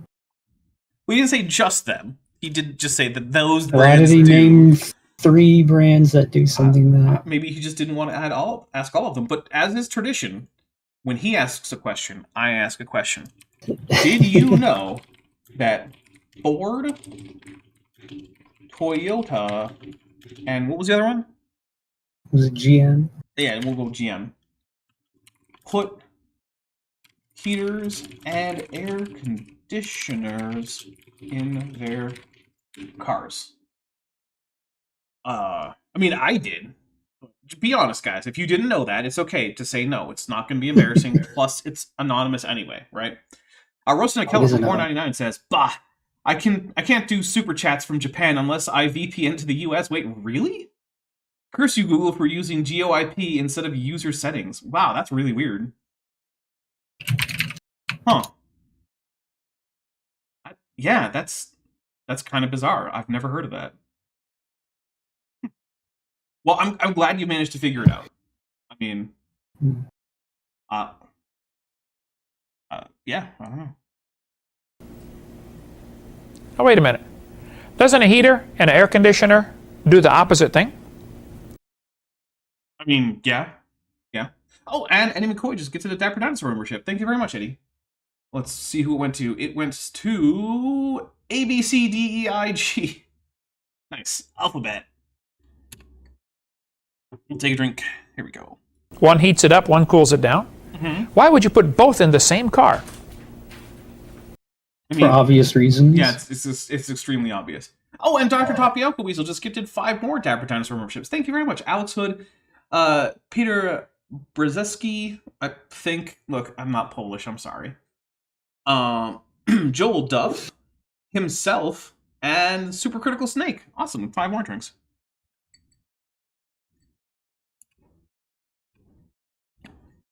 Although I did, well, it was 5, sorry, I didn't count them. I did actually find out that the Polish National Catholic Church is entirely restricted to the United States and Canada. There are no Polish National Catholic churches in Poland. But there was one in my hometown. I used to drive by and be like, what's that? Why is it not just a Catholic church? And then I found out. And well, it's not very interesting. I'm not going to go into it. It's really not. It's like super weird ecclesiastical inside baseball. And like, yeah. Well, because they don't know if it's going to go to hot climate or cold climate. No, most of them go to both. Most people, in the course of using their car, use both the AC and the heater. Heck, this is Tucson, and the cars here use both. Do you know what the temperature was this morning when I woke up? It was very cold. 27 degrees in Freedom degrees. That is below freezing. That is super cold. That is almost negative 3 degrees. For me, in Tucson, that's cold. There was frost on the ground. You think people weren't using their heaters here in Tucson? One of the hotter cities in the world? I mean, it's not Phoenix, but it's not that far either. Phoenix is absurd. Yeah, it is. Oh, man. I know, I lived there. Eddie McCoy for $3 sends a super sticker with a thumbs up. Pear, I think. I think it's a pear. It might be a bird. I don't know. It's a cartoon. Yeah, so yeah, it's not that they're going to different places. Now, I'll grant you, perhaps if you're sending this car to Barrow, Alaska, the setting of 30 Days of Night, which I actually just rewatched recently, it was pretty good. Yeah, maybe you're not going to use the heater that much. I don't know. Or sorry, the AC that much. But, yeah. Right? No offense. It's planning ahead for General Motors to put both of them in the car.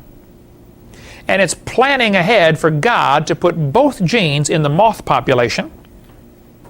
So if it lands in an area where dark survives better, okay, then the dark ones survive. If it lands in an area where light ones survive, then the light ones survive. That's not evolution. But Ken, like I said, the mutations that cause melanism are well documented as being able to occur de novo. So how do you know that this was a design thing that happened back with the first moths, and that it wasn't actually just a mutation that happened after your alleged creation event? You don't know that. And if it is a mutation that occurred after the alleged creation event, then that means that you can have beneficial mutations, which are later selected for, which is most of adaptive evolution right there. Which then creates the problem that, how do you know that not all of the variation that's currently evident in life is a result of past mutations? And if that's the case, and you wind that clock back, and you have fewer of those mutations, where you're still going to have a genome, how do you know that wasn't the result of mutations? And if all of that's true, then you've basically broken down pretty much all the alleged barriers to universal common ancestry. And then you just have to test it statistically. Can you recover high confidence interval phylogenies for very distinct life forms? And oh no, it turns out yes. Yes, you can. Whoops. Roasted a Killer for $4.99 says, you can tell this is old because Kent hadn't heard of a heat pump. I'm not sure he's still... Has he heard of a heat pump at this point? Asta Frog Disarmament Ryu for $4.99 says, he should move to Nebraska. We have a temperature range throughout the year of minus 30 to 45 degrees communism regularly. Godzilla. Jeez. Yeah, no, I'm going to pass on that. Nothing about minus 30 communism is anything I ever want to find. Minus 3 is already unacceptably cold. I sent a message to Maddie from Science Side Up, which was just a screenshot of the temperature gauge on my phone, and the caption, "Can you fix this?" Question mark. Of course you. Because I figure, she's in charge of that, right? Yeah, she's in charge of the weather. Yeah, obviously. Pillow Punk, half Canine for $2 says, describes evolution. That's not evolution. Yeah, that's Kent in a nutshell. Yep. That's planning ahead. Now look at this sentence carefully. Okay. This textbook, right here. Put it on screen, editor. I can't look at the text or the sentence. Holt Biology is absolutely loaded with evolution propaganda. I don't know about propaganda, but imagine a textbook being full of the single unifying theory that basically underpins all of biology. It's like having a physics textbook. I mean, like, man, there's Newtonian propaganda all over the place in this. Like, yeah, it's a big part of modern physics. Yeah. It's not all of modern physics, but especially for school kids, it's going to be a lot of it.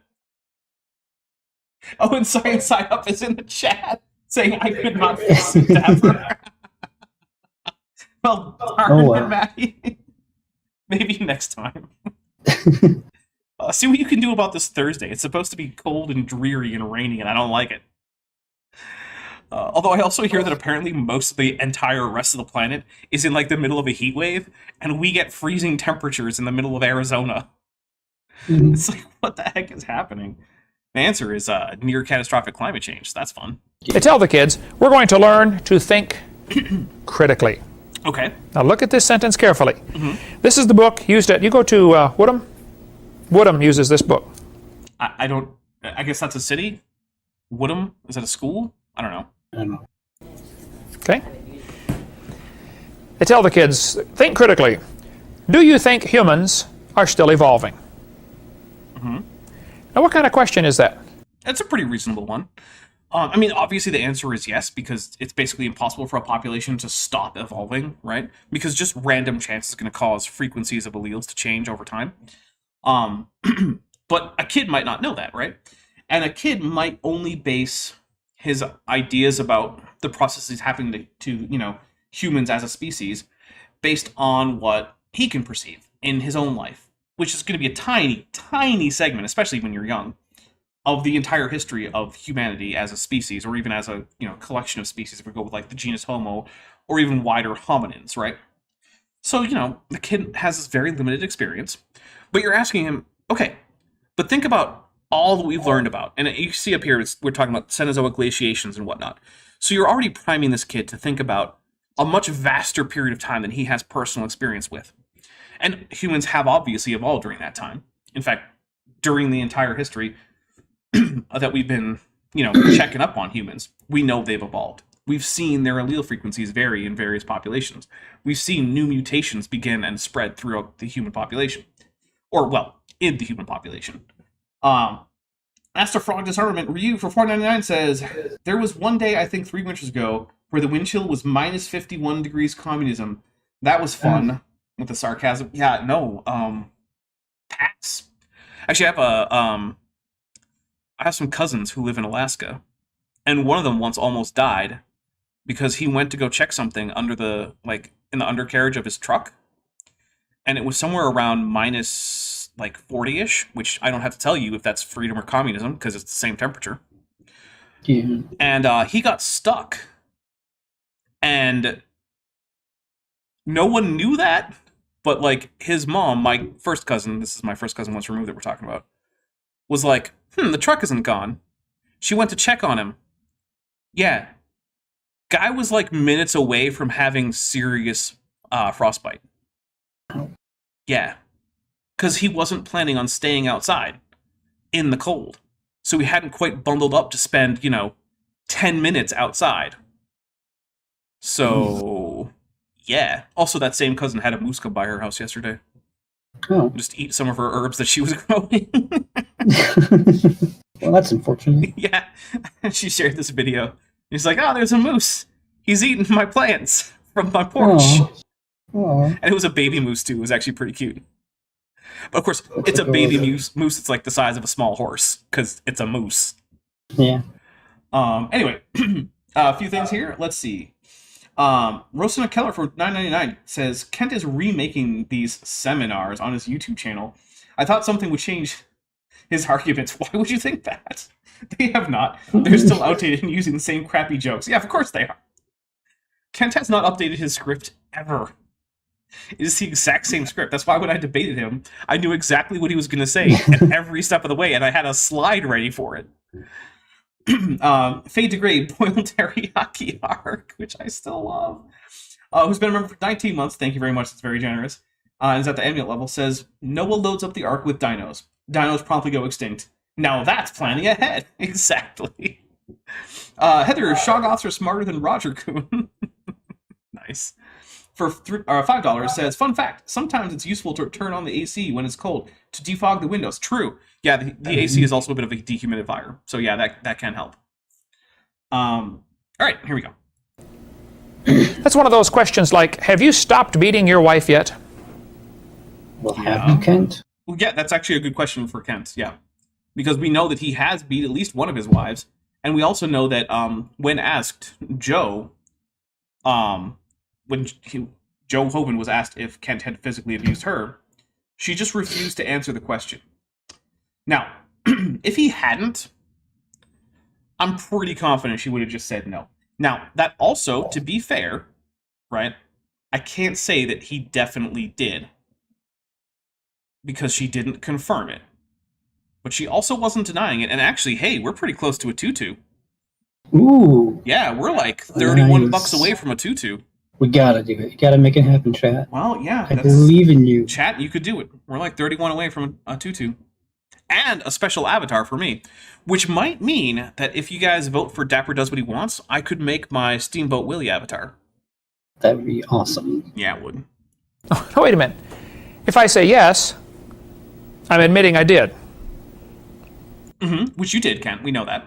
Where do you If I say no, then I'm still doing it. Mm-hmm. Yep. Again, that's accurate for you. that we just suspect. Man, this did not age well, did it? Geez, but here's the other thing, right? This is a classic example of a question that leads you to admit something no matter what you say. But the thing is, that's okay if you've already demonstrated the truth of the background assumption, right? So the background assumption in this is that you have been beating your wife. In Kent's case, we actually have good evidence that that's true. Now, in the case of evolution, we also have good evidence it's true. So it's a fair question to ask because you've already reasonably demonstrated the truth of the background assumption. Now, when you have not done that, then it is a bit of a trap, and that's not okay. But when you have, it suddenly is okay, right? Like, if I said, hey, Bent, are you still breathing? I'm pretty sure, yeah, like, oh, no, you just admitted to breathing this whole time. Yeah. Yeah. Of course you have, because you've been breathing.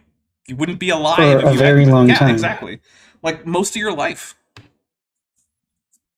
Pretty much all of it. Yeah, almost Except all, for yeah. a couple of bad asthma attacks. Well, and there were those few months that you were, you know, in amniotic fluid. That's true. Yeah. All right. Heather Shoglots are smarter than Roger Kuhn for $5 says, no, that we already did that one. But Rosina Keller for $49.99 US dollars, Wow. putting us right past the number, says 2-2 for the people. Also, Kent is much, I think, been more confident in these old videos. That might be. I actually have not seen his newest stuff.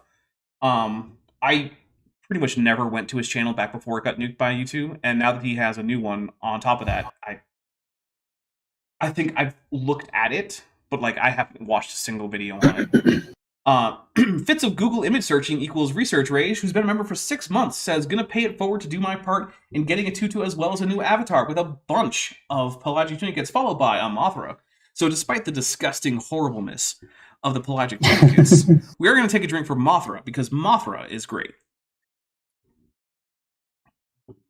All right, here we go. Bent, get that tutu ready for next time. Yeah, 2 or 3 weeks from now. Also, fits of Google image searching equals research rage. Just gifted 1 Dapper Dinosaur membership, which went to Mapleson. Thank you very much. I'll take a drink for that.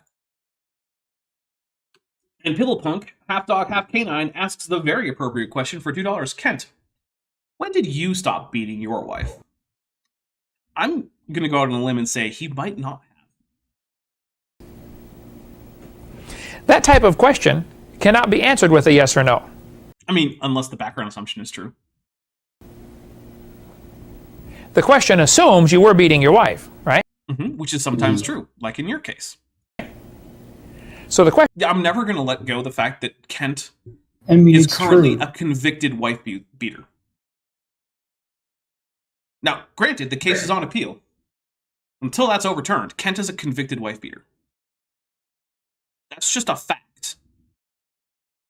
And quite frankly, it's a little bit extra bothersome to me, because I happen to know the ex-wife that he was convicted of beating. I consider her a friend of mine.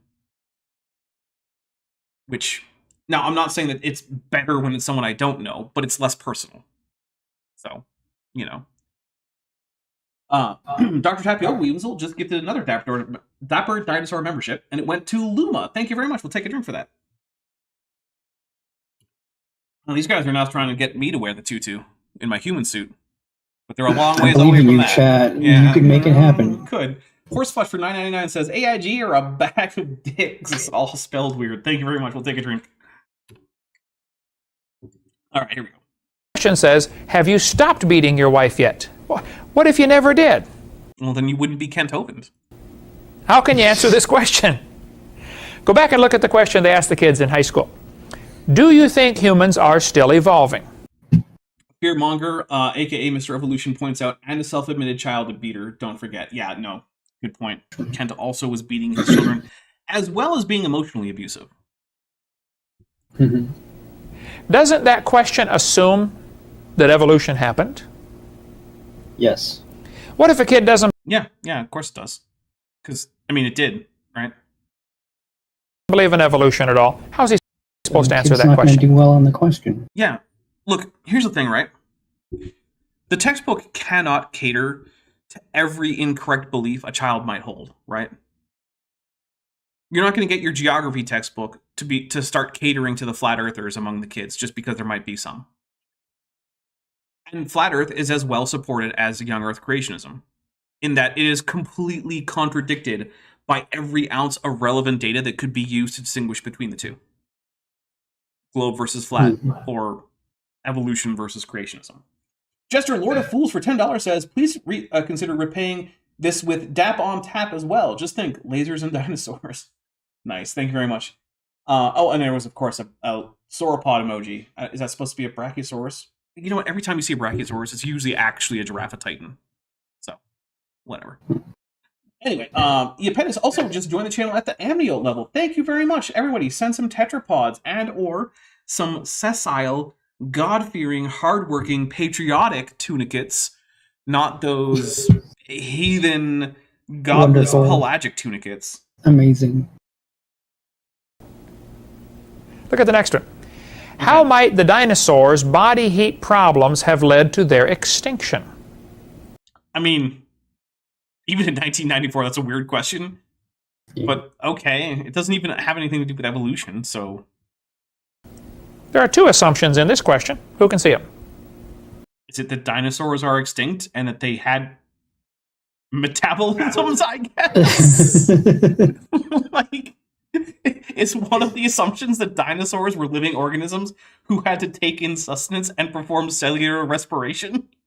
So, I mean, yeah, I guess technically that's an assumption. Yeah. That's good stuff. They're assuming dinosaurs are extinct, Which, I mean, technically they're not, so fair enough. right? And they're assuming they have body heat problems. I mean, big animals tend to, because, you know, they have metabolism. Gigantothermy is a thing, right? So, like, is Kent really going to argue that, like, a giant sauropod isn't digesting plant matter and that isn't going to cause heat to build up? Because I don't know if Kent knows this, but the digestion process produces heat. So by the time they get to the question, now the kid's got to answer this for some, homework. How's he supposed to answer that? By coming up with an answer.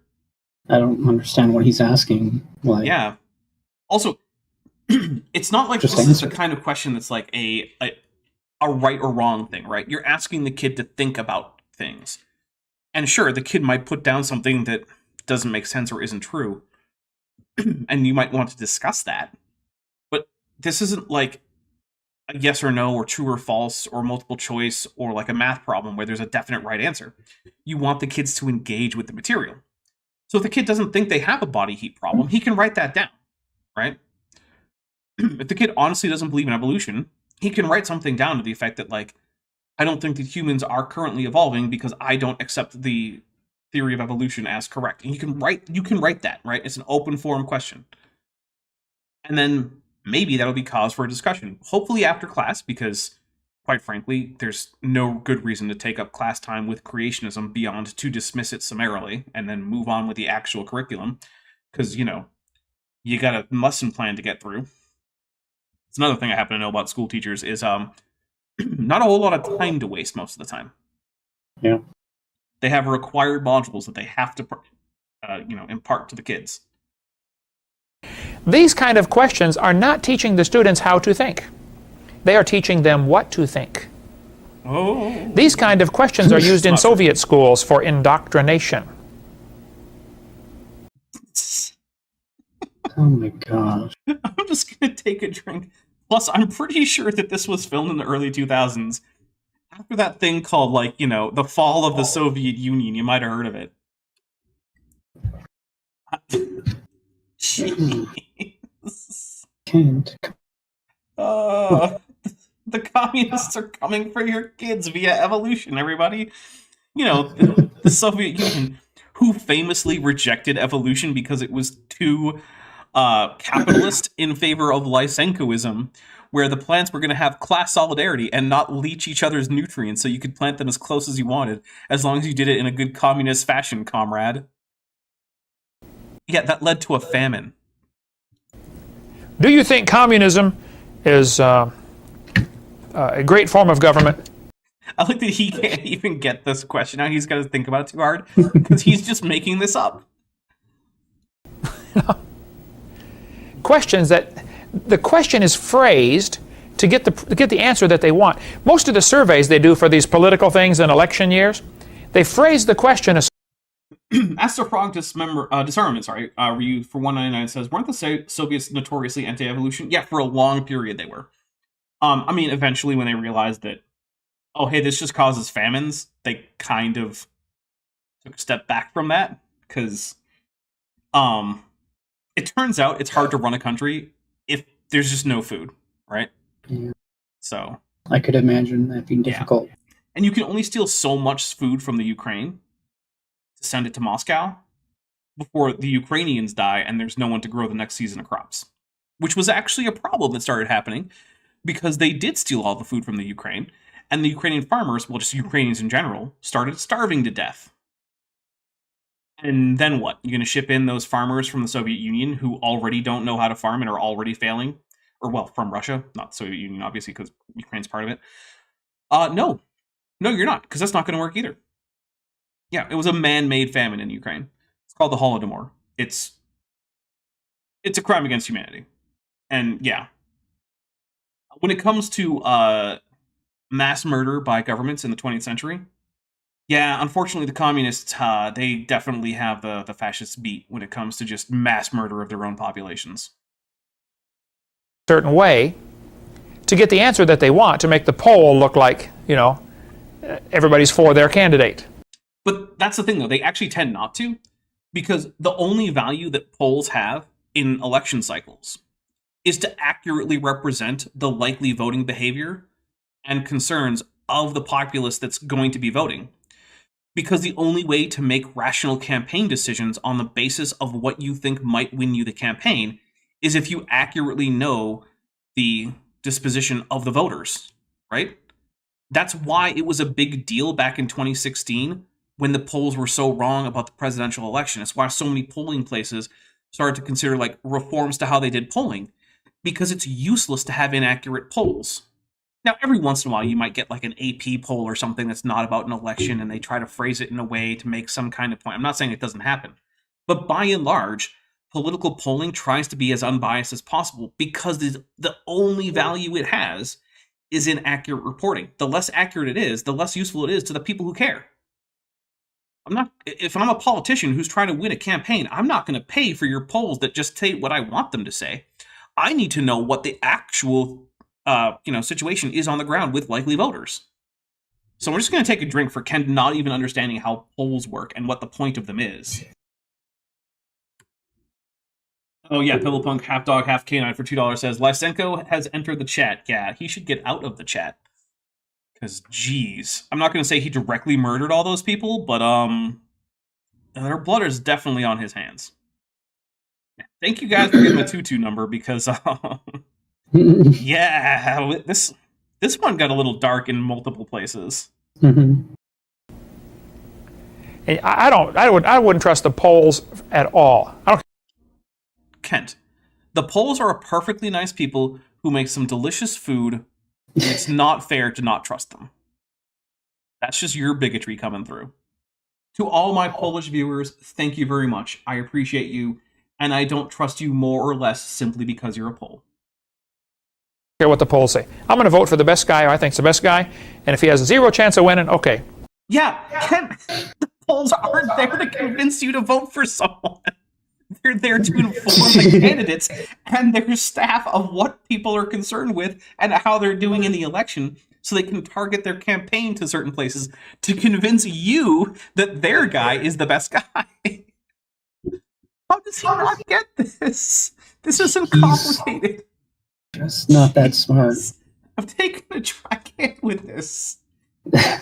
Kent being completely incapable of understanding the very basic point of political polling is just blowing my mind. What the hell? Oh my goodness. This is breaking me a little bit. Yeah.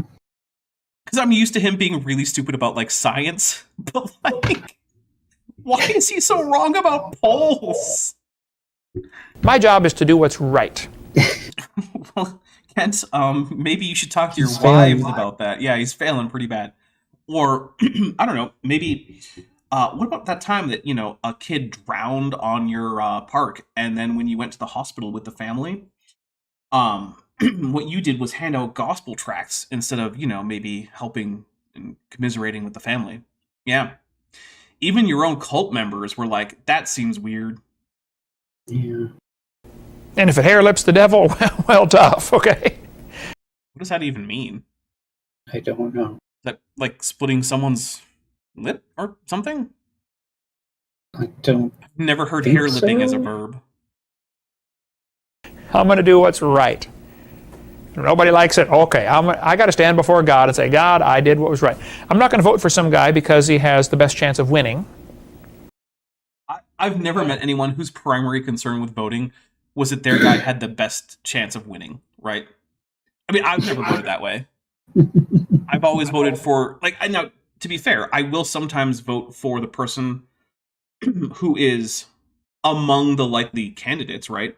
Like, if I actually care about an election, I'm probably not going to vote for, like, the Green Party or the Constitution Party or the Libertarian Party or whatever, because, I mean, they're not going to win, right? But that doesn't mean that if I vote for either the Democrat or the Republican, because, yeah, I'm in the USA, that I'm going to base it on which one I think is more likely to win, right? Like, I'm going to base it on which one I think would be the less horrible if I'm going to vote for one of those two. Yeah. Because, I mean, let's face it. It's always a choice between the lesser evil. I've yet to find a good candidate. And no, we're not going to start talking about any current politicians that you think I might like or dislike. You vote, you do what's right. Period. Okay? This chapter in Heath biology, I don't know if I got that one here with me. Probably. Got a bunch more on the floor. Anyway, I got thousands of textbooks. Well, hundreds of textbooks. This one says we have evidence of evolution from structure. Yeah, it seems like homology versus analogy, yeah. Now watch this carefully. This is called the homology argument. Hey, I'm going to count that as a confirmed prediction because we haven't had one. Nice. And this is one you need to know for the quiz. Homology, homo means the same, and ology is the study of. Geology. Okay, so homo does mean same. It's Greek. Ology is a suffix that derives ultimately from the Greek word for, well, word, logos. So, I mean, in English it usually means study of, but, like, it's not quite how the etymology works, but it's fine. Rosanna Keller for $4.99 says, Kent likes to mention how many N people he has baptized. I always mutter under my breath, N-1 survived. Oof. Mm-hmm. Yikes. Yeah, no. I mean, it's darkly amusing. Yeah, that's some gallows humor right there. Jeez. Yeah, that's true. Study of geo, earth.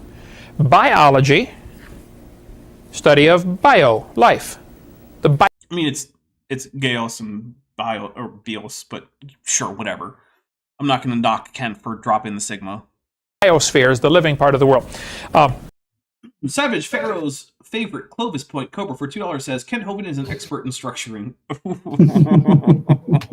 Oh, damn! Yeah.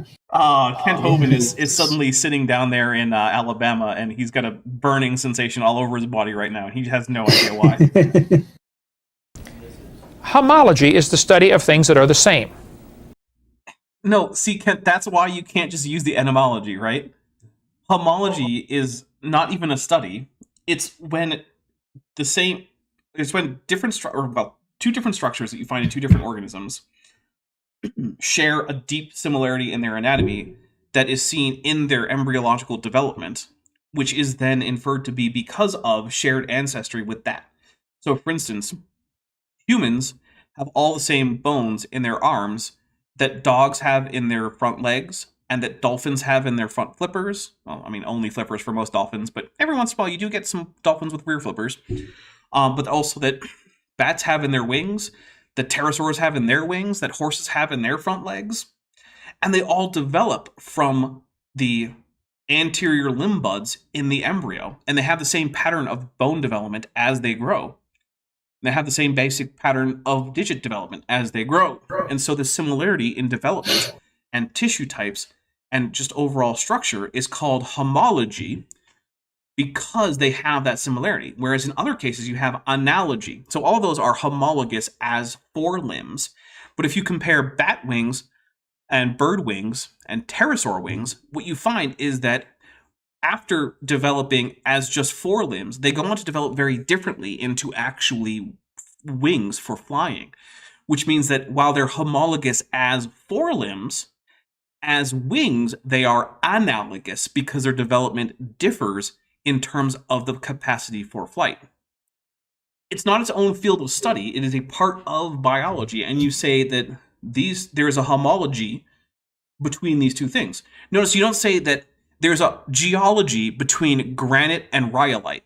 No one says that. That's because geology actually is the study of something, whereas homology isn't. It's a thing, it's a characteristic of different bits of anatomy. So they're going to say structures of different animals are the same, and therefore they must have evolved. I mean, it's not quite that simple, but it's a thing that adds to the evidence, right? Because, again, remember, none of this is about a single piece of evidence that demonstrates the truth of evolution as a whole. Dr. Tapioca Weasel says, like, analogy isn't the study of whatever an means, is it? Yeah, that's true. Analogy is not the study of an. Just like when Nephilim Free decided to double down on the idea that ism always means belief in, and that therefore autism was the belief in oughts. Which, sure, Nephi, go for it. How's your tibula doing? You met any Australian Pithecines lately? Dr. Dino for $5 says, just got told I was lying about my own field and gaslighting people when I was providing clarification on the truth. I didn't effing drink Godzilla. Oh man, yeah, no, I feel you. It's that kind of stuff is frustrating. Jester, Lord of Fools. Actually, one thing I do need to check right there. Yeah. So let's see. Jester, Lord of Fools says like Kent or get bent, Kent. Kent just said, "I'm going to do what's right," and there was no lightning bolt in his arse. No loving God confirmed. With some pelagic tunicates. Yeah, you know. If I were looking for evidence against the existence of God, the fact that Kent wasn't just struck dead might actually be good evidence. Eddie McCoy I don't know if that happened or not. Well, it didn't happen on video. That's true. Eddie McCoy just sends a thumbs up super sticker for $3. Thank you very much. And it was their third super on a live stream. Thank you very much. And then Dr. Tapioca Weasel just gifted a membership, and we'll take a drink for that. And it went to...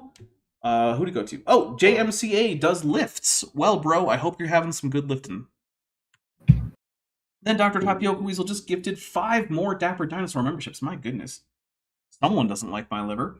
Dapper's Invagination Station in All Points West was given a membership. Alien Bird, Chaz Sirius, Lord Crocoswirl, and Jason Hyatt were all gifted memberships. So let's take some drinks. Here we go. 1, 2, 3, 4, and 5. Okay, well, guys, we are going to start wrapping things up here. Let's, Ben, do you have anything that's coming up? First of all, I just wanted to say a belated thank you from David Hercules and from DL Hutchins, who bought me items on my Amazon wish list. Yes, I would like to do the same for one Mark Smith, who sent me 4 snifters and said, now you can drink your brandy properly. So thank you very much. Nice. Those just arrived. I mean, they actually arrived, like, I think on Friday or something. And I forgot to say thank you on Saturday. My apologies for that. Yeah. Dr. And then that's Weasel it. Said, that's all I have. Dr. Tapioca Weasel says, yeah, I'm not really a fan of your liver. Fair enough. Okay, so first things, we are, after this, I'm going to go over to my server, and it's not going to be immediately after this. It's going to be a little bit of a break, but not very long. And we're going to watch the first 4 episodes of Power Rangers Wild Force. And yes, before you ask me about it, if you're going to the server, I am aware the guy who plays the Red Ranger was in prison for voluntary manslaughter. We don't have to talk about it any more than that. It's true. It's a thing that happened. We're going to continue on.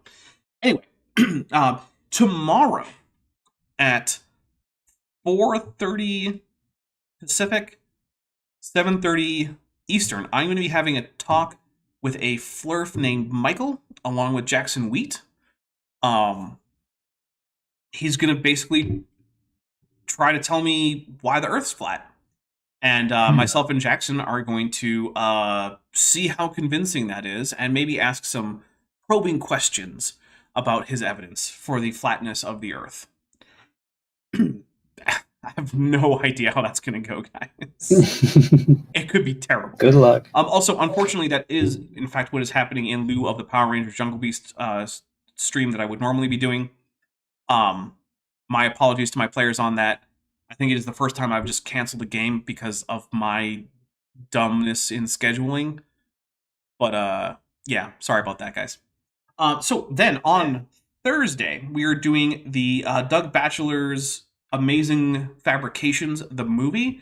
That is going to be at 11 a.m. Pacific, 2 p.m. Eastern. Bring popcorn and a drink because it's like 2.5 hours long. It is the supercut. Then on Saturday, I didn't find him, but I have been made aware of a new creationist. Well, a relatively new channel doing creationism content. We're going to take a look at him with Vishanti on Saturday. That will be at 11 a.m. Pacific, 2 p.m. Eastern. So, yeah, it's Graham Pettis. You might be familiar with him because Creaky Blinder did a quick video on him a little while back. And so, just finding that he existed, I decided to go check out his channel.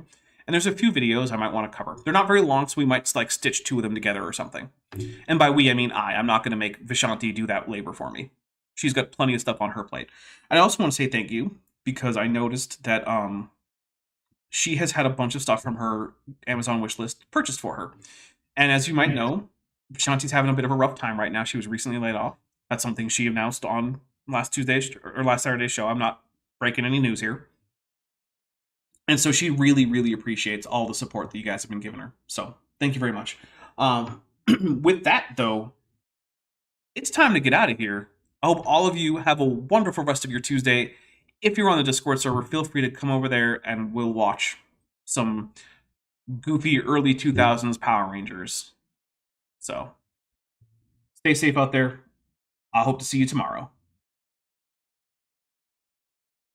Hey, before you leave, I just want to take a second to thank my patrons and channel members, especially those pledging $20 or above. Ben Hovind, Phil Ravara, Tapioca Weasel, Whispers, Denny5252, Eleron Teller, Horseflesh, Ian Chen, Kelvin Brostock Van Manen, Landon Knoll, Mabbity Babbity, Monkey They Them, Robert Carpenter, Sphincter of Doom, Vollus, Strawberry Vein, and Ita V. It's because of my channel members and patrons whom you're seeing on screen that this channel can stay afloat. Without you, it would all shut down. If you want to join the team, there's a link to join the channel below this video, and there's a link to join the Patreon in the description. On the Patreon, you can get a 10% discount for pledging annually, and either way, you get early access to virtually all of my scripted videos, often 3 to 5 months before they come out for the general public. Thanks for watching.